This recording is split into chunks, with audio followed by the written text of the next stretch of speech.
আজকে আপনাদের সাথে এক টুকরা গরু মাংস দিয়ে ভর্তা রেসিপি শেয়ার করব। প্রথমে মাংস কিমা করে নেব, তারপর পেঁয়াজ কুচি, রসুন কুচি, আদা কুচি, কাঁচা মরিচ ও শুকনো মরিচ, তারপর কিমা করা মাংস, সামান্য পরিমাণ হলুদ, লবণ ও সাদা তেল দিয়ে দেবো। তারপর পরিমাণ মতো পানি দিয়ে ঢাকা দিয়ে দেবো। ঢাকা দিয়ে কিছুক্ষণ পর নেড়ে দেবো।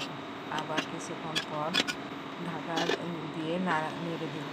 নেড়ে তার পানি শুকিয়ে আসলে তারপর সরষের তেল দিয়ে দেবো। সরষের তেল দিয়ে একটু নেড়ে চেড়ে বাদামি কালার করে নেব। তারপর শিলপাটায় তুলে নেব। শিলপাটায় তুলে শুকনো মরিচ ও কাঁচা মরিচ ও রসুন একত্রে বেটে নেব।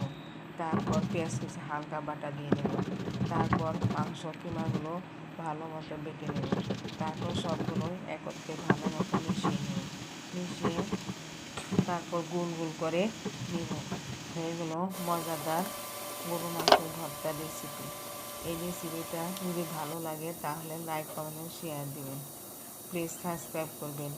আর এই ভর্তা গরম গরম ভাতের সাথে খেতে খুব ভালো লাগে।